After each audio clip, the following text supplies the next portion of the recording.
The Berghof, Hitler's alpine refuge near Berchtesgaden. This is where Adolf Hitler liked to retire from the public, with a woman by his side. Eva Braun was Hitler's lover. He kept their relationship a secret from the German people. Private film recordings show Eva, her sister, and architect Albert Speer's wife picking flowers. To this day, she is considered a non-political, naive adjunct of the mass murderer. But who was this blonde, who is also called Satan's bride? Eva Braun war eine junge, blonde. Eva Braun was a young, blonde and attractive woman. She was very much into sports. On photographs, she appeared to be very joyful and lively. During the more than 13 years of their relationship, this girl from a lower middle-class family turned into the uncompromising companion of the dictator.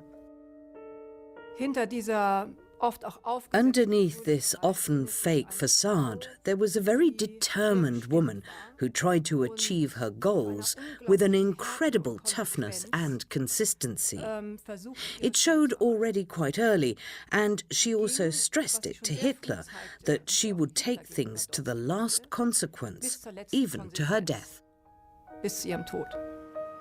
Her biographer wrote that Eva Braun was vain, caught between power and impotence, and by no means a victim. She earned her name in history, even though it's a dubious one.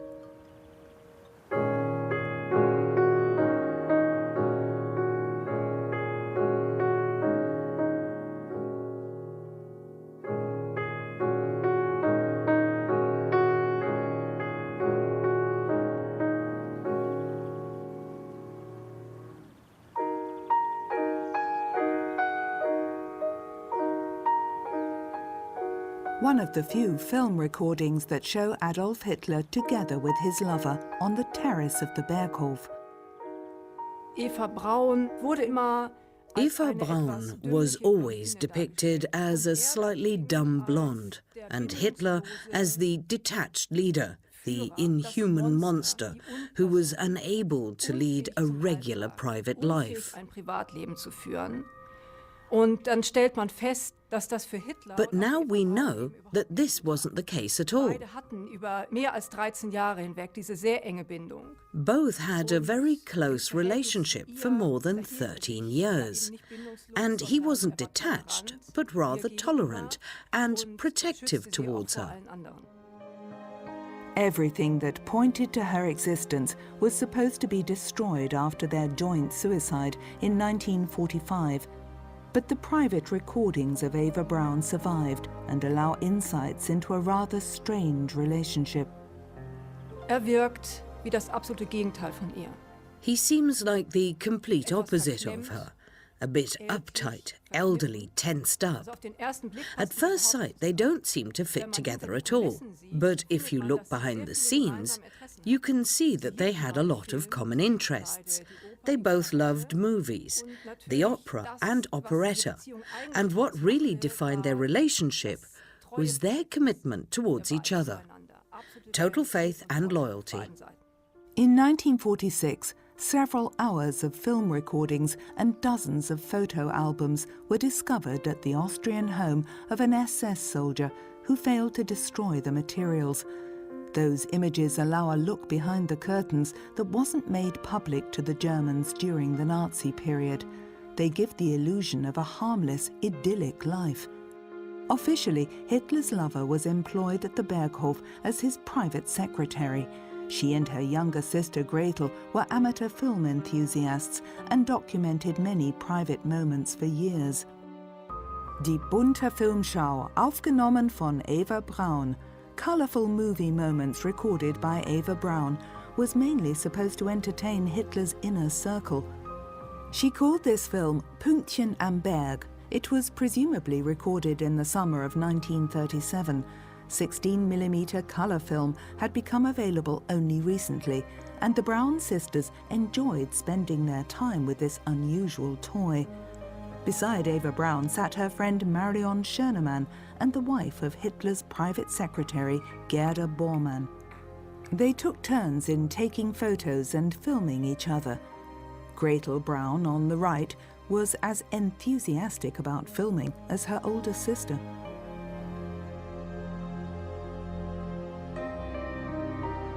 Hitler was absent most of the time, so bathing trips with family and friends were a welcome change.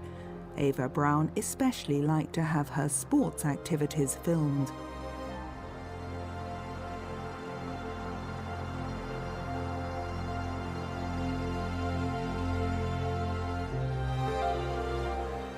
At Lake Starnberg, Eva and Gretel were joined by their mother Franziska and father Friedrich Braun.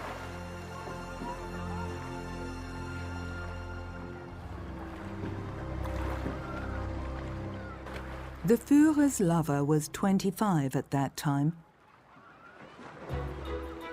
Little is known about Eva Braun's childhood and teenage years. Her photo albums provide an insight into her early life. Eva Anna Paula Braun was born in Munich on February 6, 1912, the second of 3 daughters to vocational school teacher Friedrich Braun. Her parents' marriage had survived a crisis during the early 20s. Eva grew up in a middle-class environment in Munich, Schwabing. Eva Braun was also the center of attention during a bathing trip to Wörth Lake.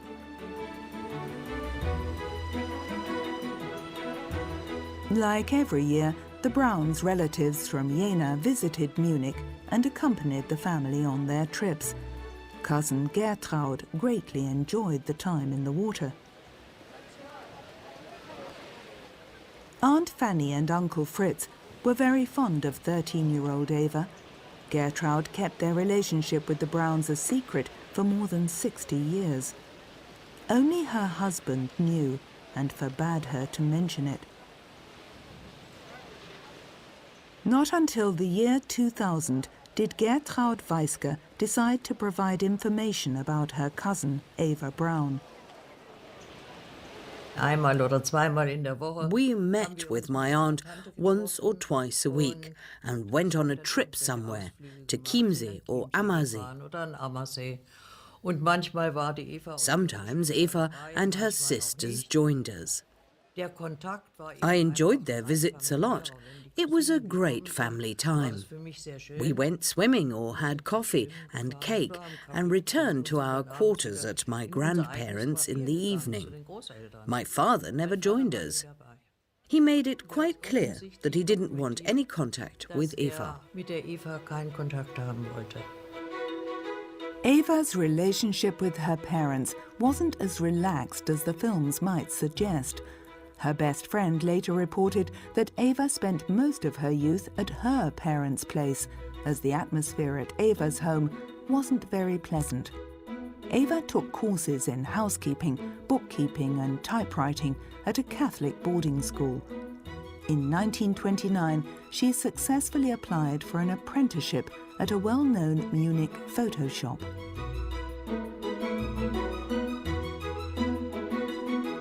Heinrich Hoffmann was the shrewd personal photographer to Adolf Hitler. At one point, he introduced his new worker to him. "This is our brave little Fräulein Eva." Apparently, the two of them met frequently afterwards. Hitler confided to his adjutant, "For love, I keep a girl in Munich." Sie war 17 und er war 40. Also er war ein schon etwas ältlicher. She was 17 and he was 40 years old. Dieses Mädchen offenbar attraktiv This elderly bachelor apparently was smitten by this girl, and she found him impressive, as did many women at the time. Vor allen Dingen auch viele, die zusammen direkt. And so did her boss, Heinrich Hoffmann, whose part in the initiation of this relationship stays rather inconclusive to this day. Rolle gespielt, die allerdings bis heute unklar bleibt. Eva Braun's private photo albums shed a light on the true story. In 1931, she was allowed to accompany Hitler to Obersalzberg for the first time. There were no photos showing the two of them together. The blonde felt neglected. She wanted him to commit himself to her totally, even turning her father's gun on herself. Als 17-Jährige muss man sie sich vorstellen als relativ She was a rather joyful and naive 17-year-old, but at the same time she was quite extroverted. Sie hatte doch immer einen Drang, sich auch She liked her picture taken and was by no means a shy girl. gänzlich schüchtern. Their relationship grew closer. Hitler told Heinrich Hoffmann that he realized from the incident that the girl really was in love with him and that he felt the moral obligation to care for her. Eva Braun's family was anything but euphoric about this relationship without a marriage certificate. I was 9 years old when I got wind of it by reading it in the papers. I saw a photo of Eva and Hitler. I think he was on it too. And the caption read, "Eva Braun, a teacher's daughter from Munich, is Hitler's new favorite." I showed it to my mother and she said, "Don't talk about this. It's not true. This is nonsense and I don't want it mentioned again." As Hitler made no attempts to legitimize that relationship, Eva Braun was considered his mistress by her relatives. Photos of that time show her as a fashionable young woman who apparently was more interested in hairstyles and clothing than politics. Her cousin Gertraud recalls, Sie war 12 Jahre älter als ich. This attractive young woman was 12 years my senior, a very attractive woman, and I admired her and her sisters. She was well groomed with her long fingernails, and I enjoyed meeting and spending time with them. Aber mit 10 Jahren, da macht man sich keinen Gedanken darüber. As a 10-year-old, I didn't wonder whether I wanted to become like her and didn't really think about it. We fooled around like young girls do. She was very much into sports, dived from the highest platforms, whereas I only managed the lowest one. Despite the feelings of my other relatives and the difference in age, I idolized her as the athletic young woman she was.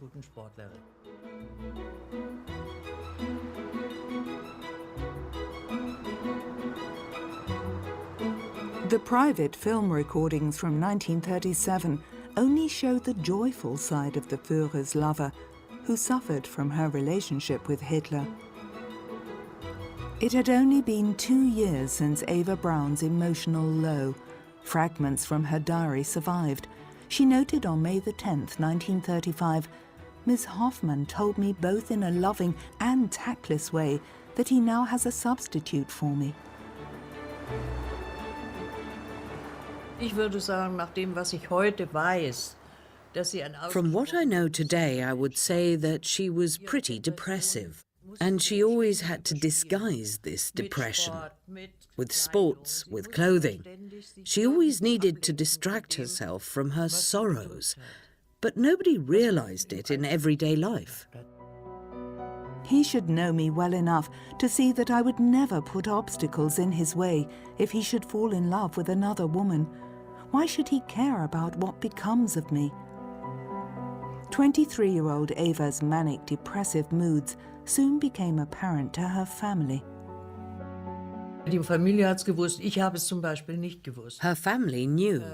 I didn't, but in retrospect, all this changing of clothes was manic behavior. She changed 5 or 6 times a day at the Berghof, where basically nobody was there to see and admire her. She did it just for herself. And she also found it hard to concentrate. She used to ask me, "What are you doing?" And when I started telling her about mass or something, she just replied, "Never mind."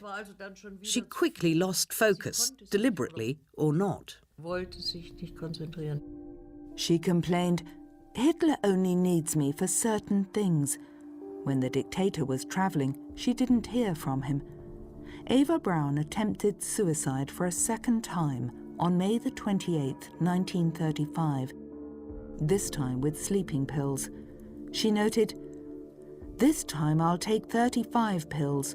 I want to make absolutely sure. If he'd only call." Der Selbstmordversuch Eva Brauns zeigt, Eva Braun's suicide attempt shows that this relationship at the time had evolved into something deeper. dass es auf It keinen wasn't Fall eine superficial anymore, and something sondern had gone dass wrong. diese Beziehung irgendwie aus dem Ruder geraten war. Es hätte He ja auch could so have sein können, been dass dadurch appalled by abgeschreckt it and wäre. could have tried to get Irgendwie rid of danach her. versucht hätte, sie But loszulassen. instead, he Aber saw nein, it für as ihn a war proof das of im her Grunde total genommen commitment and ein loyalty, Zeichen which ihrer was absoluten exactly Treue. what he Und expected es from war his genau das, disciples. was er ja von seinen Jüngern Loyalty erwartete, until Treue death, bis in den Tod. and she was ready Das to give war and sie live it. eben bereit zu geben und zu leben. Eva's parents reproached her constantly and made it impossible for her to remain at their home. Finally, she moved to a house in the elegant district of Bogenhausen, which Heinrich Hoffmann bought by order of the Führer. Hitler's private apartment was close by. Eventually, she was allowed to quit her job at the photo shop. For appearance's sake, her sister Gretel also moved to the small house with a garden. In 1938, Eva Braun became its official owner. Ich wusste nicht, von wem sie das Haus bekommen hat. I didn't know who had given her the house. All I knew was that she and Gretel moved out of their former home and moved there now. They were old enough to do so after all. But I didn't know anything else about that house, that it was a present of Hitler's. Nobody ever talked about it. Lavish parties were frequently held at the house, but the mood was anything but festive, as Eva's father didn't want to accept the disgrace that she was bringing upon the family. Her biographer doubts the credibility of Friedrich Braun's later statement that he had written a letter to Hitler ordering his daughter to return to the family home. Es herrschte bisher To date, it was assumed that her father was against National Socialism. But the questioning he had to go through after 1945 showed that he apparently believed in the Führer until the end. Mit den Spruchkammerverfahren, dass dort sagte, habe bis zuletzt an den Führer geglaubt. Therefore, nobody in the family was in opposition to the regime. Zu diesem System gegeben. Es hat niemanden in dieser Familie gegeben, der sich im Widerstand befunden Everybody hätte oder auch benefited gegen from das it, Regime from the gewesen. mother to the Alle haben youngest davon daughter. profitiert, von der Mutter bis zur jüngsten Schwester. There was no falling out with the family. On the contrary, Eva's parents were now also welcome guests at Obersalzberg. Like their daughter, they accepted the fact that Hitler wouldn't marry his life partner. Apparently, Franziska Braun convinced her husband that resisting this relationship, especially as it was quite persistent, would be futile. Any daughter can get a husband, but someone like Hitler? That was something different. Eva Braun used uncharacteristic toughness and well-aimed intrigues to drive possible rivals for Hitler's favour away from Obersalzberg. Her position there became undisputed over the years. "I'm the lover of Germany's and the world's greatest man," she allegedly once said. Officially, there was no talk of any woman at Hitler's side. The dictator said, "My bride is Germany." Nazi propaganda claimed that the Führer had no private life. He served the German people day and night. Film and photography had become Eva Braun's biggest passions. She loved to stage her lover on the Berghof's terrace. The film seemed to show the Führer transported to another world, distanced from his people, welcoming friends and political companions up there. Some of her photo spreads survived uncensored in her private albums. showing Eva Braun's professional work. Diese Filme und Fotos, die Eva Braun von Hitler. The films and photos Eva Braun shot of Hitler and the people at the Berghof weren't just of a private nature. She still worked for Heinrich Hoffmann and also created those works to sell them, and she sometimes got big sums of money for them. Und erhielt dafür sehr viel Geld zum Teil. Für eine einzige Fotoarbeit 20.000. One single photo for 20,000 Reichmarks, for example. She was part of the propaganda machinery, part of Hoffmann's propaganda department, who staged the Führer's private appearances. She presented him as a caring family man, a child-loving patron. Patron, das passt eigentlich. This doesn't really fit with the perception people used to have of her, that she made those photos only because she dreamt of a family life with Hitler. No, she used those photos for business, and Hitler was well aware of that. It was part of the plan. Among the most welcomed guests at the Berghof were Hitler's favourite architect Albert Speer and Joachim von Ribbentrop, who was appointed foreign minister in 1938. Heinrich Hoffmann and his wife were also often present. Hitler verließ sich im Grunde genommen in der Zusammenstellung dieser Berghof. In regards to the selection of people around him at the Berghof, Hitler mainly relied on Heinrich Hoffmann and Eva Braun. This entourage basically was his emotional foundation. Dort führte eben sein privates Leben. His private life took place in the surrounding of these people, whereas his biological family was kept apart. Die hatten auf dem Berghof seit 1936 überhaupt nichts verloren. From 1936, they never visited the Berghof. He met with them separately. He selected his own replacement family, which consisted of the Speers, the Bormanns, his doctors' families, the Hoffmanns and Eva Braun and her family. This circle was so important to him that he often retreated to the Berghof before making important political decisions, among this familiar surrounding. Invitations to the Berghof were highly coveted among the Nazi notables.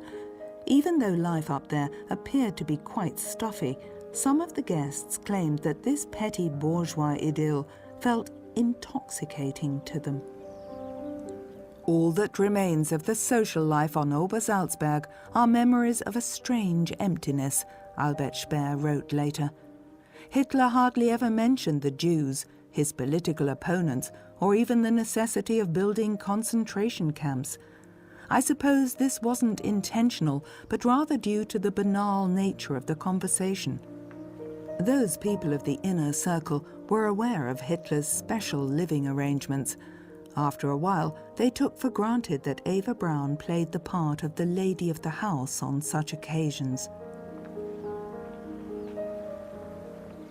Sie war nicht politisch, kaum je versuchte sie. She wasn't a political person. She hardly ever tried to influence Hitler. But of course, people talked about politics at the Berghof, in the women's presence as well. They weren't involved in the decision-making or military planning, but there were discussions about how to proceed with Austria after the so-called annexation, for example. Hitler's secretary, Martin Bormann, was also part of the inner circle. He made sure that all the neighbours disappeared from around the Berghof and supervised its transformation to a secure, restricted area for the Führer. Hitler liked to sleep long and usually ate lunch at 3 o'clock in the afternoon. This was often followed by a long walk with his guests. This time, Ribbentrop appears to be Hitler's preferred conversation partner. Several delicate political matters were discussed confidentially. The foreign minister was a loyal henchman to the dictator, implicitly supporting his plans for war.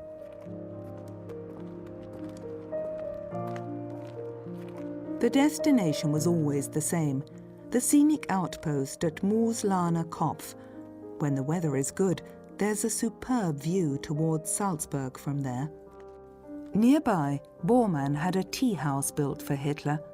Albert Speer later recalled, "At the coffee table, Hitler often liked to lose himself in endless monologues." Eva Braun filmed a talk with National Youth leader Baldur von Schirach from a respectful distance. Albert Speer was one of the most frequent visitors. He moved with his family to a house close to the Berghof in 1938 and was good friends with Eva Braun. He claimed after 1945 that she took advantage of her position, like all other prominent collaborators of Hitler. Only few resisted the temptations of being in his entourage. Hitler didn't really resist this development, Speer recalled later. The specific circumstances of his style of leadership led him to increasing loneliness, Speer believed. According to him, Hitler was unable to form normal human relationships. He continued, "In hundreds of talks, he covered topics like fashion, dog breeding, theatre and film, operetta and its stars. Sometimes Hitler fell asleep during his own monologues." Once in a while, the Führer's lover took exceptional photos that would never have been published during his lifetime. They document their special relationship. Eva Braun enjoyed playing the hostess who calls the tune, according to her standing. Building the Kehlstein house was the highlight of Bormann's building work at Obersalzberg. In order that the Führer and his entourage could reach its vantage point at 1,800 meters, a road and an elevator needed to be cut into the mountain's rock.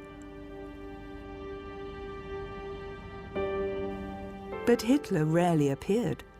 It is said that he suffered from vertigo, but Eva Braun enjoyed coming there.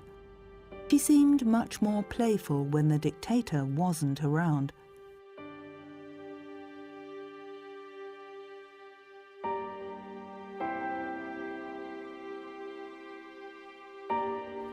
A series of photos shows Hitler and Eva Braun at the Kehlstein house with Magda Goebbels, the propaganda minister's wife, by his side.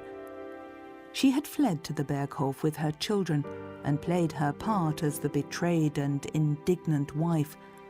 She complained to the Führer that her husband was having an affair with Czech actress Lida Barova and wanted to establish a ménage à trois.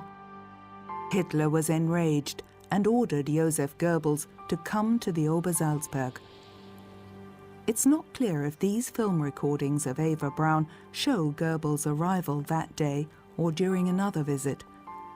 The Führer's word of command forced Goebbels to separate from his lover, and Hitler forbade his propaganda minister any further contact with the actress. The marriage with Magda had to be maintained due to reasons of state. Goebbels obeyed the order. This photo of the 1938 New Year party documents the Führer's and Eva Braun's quasi-marital relationship. Hitler, the professed vegetarian, got his own menu, which Eva Braun put into her photo album. The results the dictator got during the traditional lead pouring are not documented. 1939 was the turning point in Hitler's rule. He had achieved one success after another, rearmed Germany, incorporated the Saar region, the Sudetenland, and the whole of Austria into the Third Reich. Even his opponents agreed that he would have been the greatest German since Bismarck if he had died at that point. But the dictator aimed for war, and therefore this moment marked the beginning of his demise. Even though Eva Braun was a good skier, Hitler didn't like her to ski, as he was afraid of her being injured. But once, when the dictator was away from Obersalzberg, he allowed her to go skiing with Albert Speer for 8 days in Austria. Speer later remembered that she danced with young officers until the early morning without being recognized. According to Speer, they both were united in their resentment of Martin Bormann due to his arrogant and crude way of abusing nature and cheating on his wife. During Easter time in 1939, Eva Braun filmed the many children of Speer and Bormann on their hunt for Easter eggs. The children lived secluded from the world on Obersalzberg. It's not known if Eva Braun wished to have children. There were rumors that she once had an abortion in Munich, but there's no proof of that. Speer had sympathy for the unfortunate woman. According to him, Hitler once said in her presence, "Very intelligent men should choose a primitive and simple-minded wife." And, "Imagine I had a wife who meddled in my affairs. I want peace and quiet in my spare time." Meanwhile, the dictator preferred to rule Nazi Germany from the Berghof. There, he developed crucial political and military plans, issued laws and decrees. One of the reasons may have been his firmer relationship with Eva Braun, who always happened to be at Obersalzberg when Hitler was there with his entourage. An adjutant later recalled that it became more and more difficult to obtain decisions from the head of state. It was often impossible, even for representatives from the party and the government, to reach Hitler when he was at Obersalzberg. Only cultural events seemed to be able to lure artist Moncke Hitler from his command center at Obersalzberg. In June 1939, he spontaneously traveled to Vienna to attend the 75th birthday of composer Richard Strauss. On his way back to Berchtesgaden, the Führer visited places where he spent his childhood. Eva Braun filmed his arrival at Fischelham Primary School near Linz. In his book Mein Kampf, Hitler described himself as a little ringleader when the boys of the village played cops and robbers. His class teacher later remembered a skinny, pale boy who despised learning, neglected his talents, and wasn't able to follow school discipline.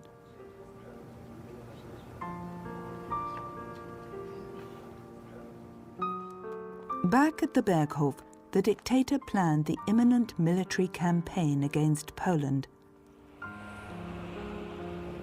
In the meantime, the Braun family decided to go on an unusual cruise. Mother Franziska was filmed during her visit to a travel agent's, where she booked a trip to Scandinavia for her and her daughters, Eva and Gretel. Friedrich Braun wasn't part of the tour party.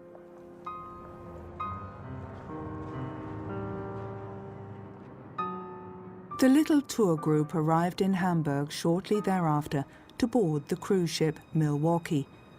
The Brauns, with Eva behind the camera, crossed the harbour on a launch.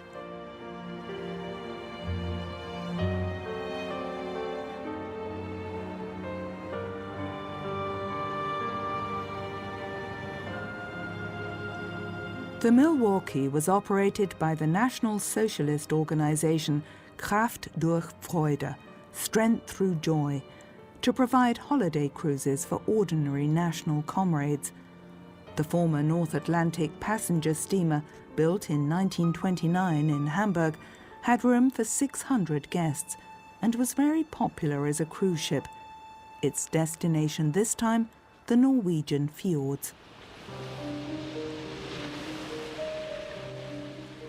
Eva Braun made a well-groomed appearance on board. Her suits were made by high-class Berlin tailors. Still, Albert Speer described her in his memoirs as modestly and unobtrusively dressed, and that she wore notably cheap jewellery. The first-class passengers passed their time at the pool. Frequently in the camera's focus was Gretel, the younger sister.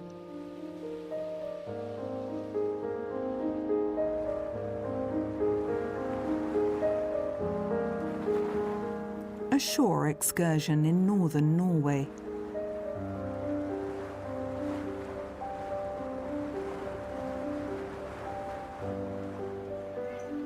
Of course, the locals didn't know that the lover of Nazi Germany's dictator was one of the tourists.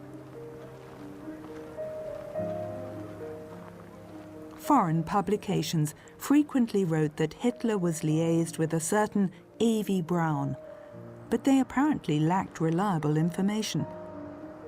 Journalist Robert Arndt wrote in a booklet entitled "The Women in Hitler's Life" that was published in New York in 1944.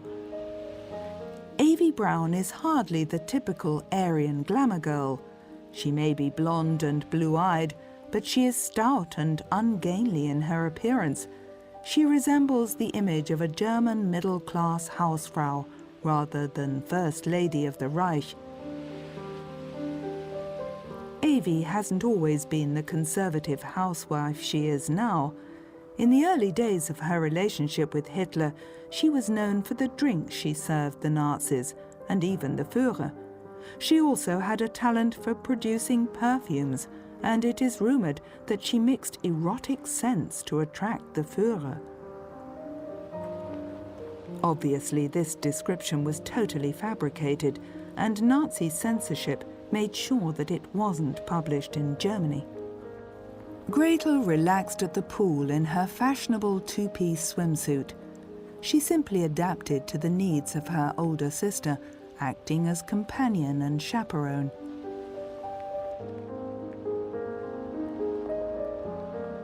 Another highlight of the cruise, lobster was served on deck at lunchtime.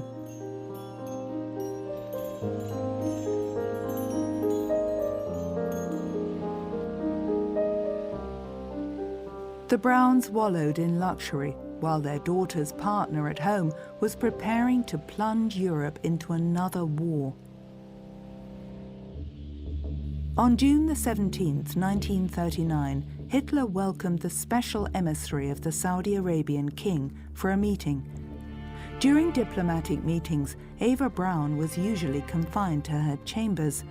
She was even ordered to stay in her rooms when important party officials came to the Berghof. Albert Speer believed that Hitler considered her social acceptability to be limited.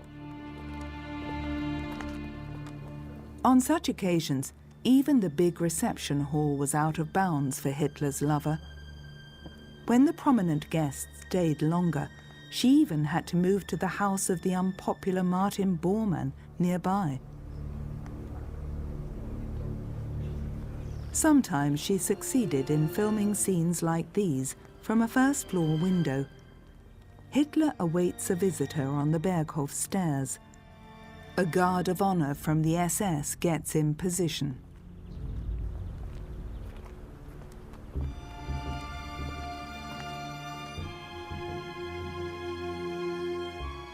Hitler was convinced during his rise to power that Germany's former greatness could only be achieved by another war where countries were conquered. Of course, this would need to be done by force. There would be war, and he wanted to start it when he was still physically fit to lead it. The thought of sickness or an early death made him expedite his plans for war. He wanted to start it sooner rather than later. Hitler didn't consider war as something shameful or that should be avoided. Poland would be his first casualty. On August the 12th, 1939, Eva Braun had to disappear from the scene once more. From a safe distance, she filmed a unit of the Leibstandarte SS that were lined up for the reception of Italy's foreign minister, Count Ciano, who had come to discuss Italy entering the war with Hitler. It isn't clear if Heinrich Hoffmann shot this close-up photo of the visitor. Eva Braun's note in her photo album reads, "There's something forbidden up there.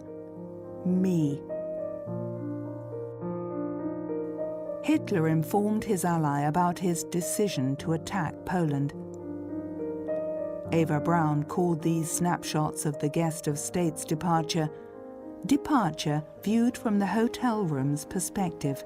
During that time, Eva Braun was able to film SS Chief Heinrich Himmler with his associates Reinhard Heydrich and Karl Wolff on the Berghof terrace. On several occasions, the dictator discussed the details of war, terror and mass murder with his henchmen at Obersalzberg. Foreign Minister Joachim von Ribbentrop also took part in Hitler's talks about his war plans. As peace in Europe hung by a thread, the Führer isolated himself from the ministerial bureaucracy and assembled his confidants. The dictator planned a special coup. Ribbentrop was supposed to travel to Moscow in order to sign a non-aggression pact with Stalin. Heinrich Himmler and his enforcer, Reinhard Heydrich, meticulously prepared the brutal oppression of Poland. They presented the details during their visit at the Berghof. So-called Einsatztruppen, special action squads derived from police and security forces, were to liquidate the Polish ruling classes, as Hitler intended to occupy the country permanently. On August the 23rd, 1939, Hitler nervously awaited positive news from Moscow. Eva Braun's presence was permitted that day. She filmed and took photos. The caption of her professional photo documentation reads, "Then Ribbentrop travelled to Moscow." When Ribbentrop confirmed the pact with the devil, the dictator rejoiced, "This will hit like a bomb." Other photos show Hitler, Bormann and Goebbels as the news was spread officially. Eva Braun's comment, "Hitler listens to the news on the radio. Still, Poland refuses to negotiate." Eva Braun's biographer is certain that the women were well aware of the historical significance of those dramatic days at the Berghof. This situation at the Berghof, shortly before Stalin signed the non-aggression pact, shows how engrossed those men around Hitler were, how much the inner circle with Goebbels and Speer were involved in the political events at that time. Eva Braun photographed that tense situation at the Berghof when Ribbentrop was in Moscow and the signing was imminent. It also shows that the women were inaugurated as well. They spent the evenings and weekends together for weeks, and of course they talked about these events, as they were crucial for them too.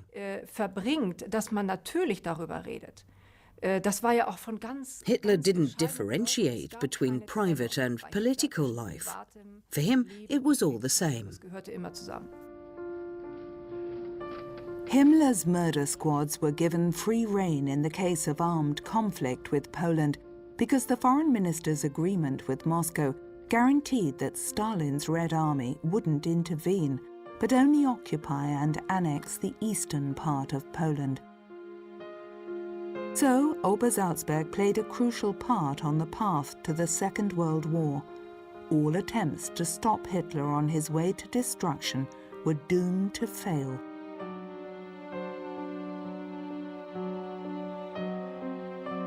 Nine days later, the dictator declared war on Poland. Eva Braun supposedly cried when he proclaimed at the Reichstag, "Now more than ever, my life belongs to my people. I want nothing more than to be the first soldier of the German Reich. I have put on the uniform again that was always my most sacred, cherished possession. I will only take it off after our victory, or I will not live to see the end." On that September the 1st, 1939, Eva Braun supposedly told her older sister Ilse, "This means war. He'll leave, and what will become of me?" According to Ilse Braun's memories, she also said, "If something happens to him, I'll die too." The same evening, Eva Braun ordered food and drinks to be brought to the storage rooms of the Berghof. She supposedly explained, "We need lots of supplies. We'll need them to last for a long time."